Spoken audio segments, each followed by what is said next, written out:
नमस्कार दोस्तों, स्वागत है आपका हमारे YouTube चैनल में। दोस्तों, 90 के दशक में एक इकलौता सिंगर आपके सफर का साथी हुआ करता था। 90 के दशक के वो मशहूर सिंगर अल्ताफ राजा थे।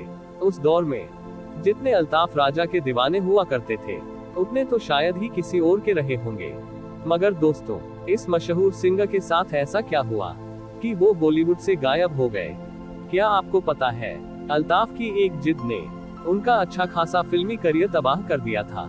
चलो दोस्तों, जानते हैं अल्ताफ राजा के दर्जी से लेकर सिंगर बनने तक की कहानी और उनका करियर तबाह होने की पूरी सच्चाई जानकर आप चौंक जाएंगे। दोस्तों, इनके बारे में कम ही लोगों को पता है कि उनकी मां हिंदू और पिता मुस्लिम समुदाय से ताल्लुक रखते थे। उनके पिता का नाम इब्राहिम इकबाल और मां का नाम रानी रूपलता था। ये दोनों अपने जमाने के मशहूर कव्वाल हुआ करते थे। दोस्तों, अल्ताफ राजा का जन्म 13 अक्टूबर 1967 को नागपुर में हुआ था। कक्षा 9 और 10 में बार बार फेल हो जाने की वजह से उन्होंने पढ़ाई छोड़ दी। इसके बाद इनके पिताजी ने इनका दाखिला दादर कॉमर्शियल सेलरिंग कॉलेज में करवा दिया। यहाँ उन्होंने 1.5 साल तक दर्जी का काम सीखा, मगर किस्मत में तो कुछ और ही बनना लिखा था। एक दिन टीवी पर एक गाना चल रहा था, दिल की गिरह खोल दो, चुप ना बैठो, कोई गीत गाओ।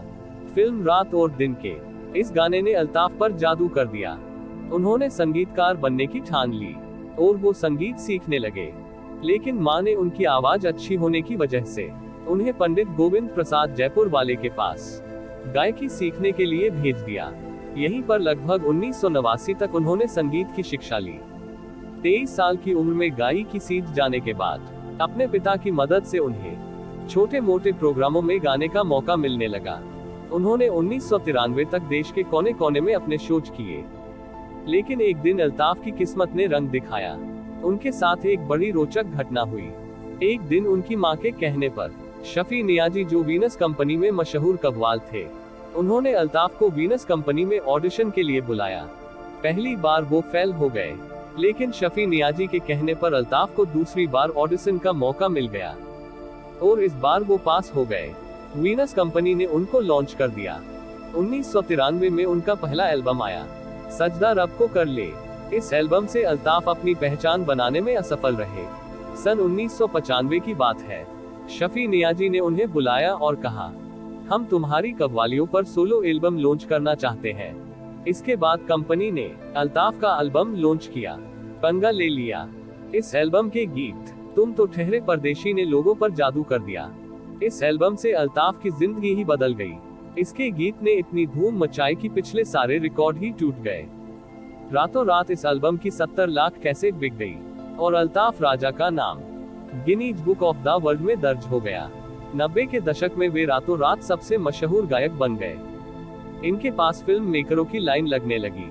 अल्ताफ सफलता के 7वें आसमान पर दौड़ने लगे। लेकिन अचानक 2002 के बाद वे पर्दे से गायब हो गए। इसकी वजह एक जिद थी। इस जिद ने इनका सुपरहिट करियर तबाह कर दिया। दोस्तों, शपथ और चंडाल जैसी फिल्मों में इनकी गायकी और एक्टिंग ने फ्लॉप फिल्मों में भी जान डाल दी। इसके बाद फिल्म मेकर चाहने लगे कि अल्ताफ की गायकी और एक्टिंग के दम पर ही सही बस फिल्म हिट हो जाए। लेकिन यही अल्ताफ जिद कर बैठे। जो भी फिल्म मेकर सिंगिंग के साथ एक्टिंग की डिमांड करने आते, अल्ताफ मना कर देते। उन्होंने जिद पकड़ ली थी कि वो केवल गाना गाएंगे, एक्टिंग नहीं करेंगे। उनके पास लगातार ऑफर आते जा रहे थे, लेकिन कामयाबी के 7वें आसमान पर दौड़ते अल्ताफ सबको मना करते जा रहे थे। लगातार ऑफर ठुकराने की वजह से वो फिल्मी पर्दे से गायब होने लगे और एक समय आया कि कव्वालियों का क्रेज फिल्मों में कम हो गया।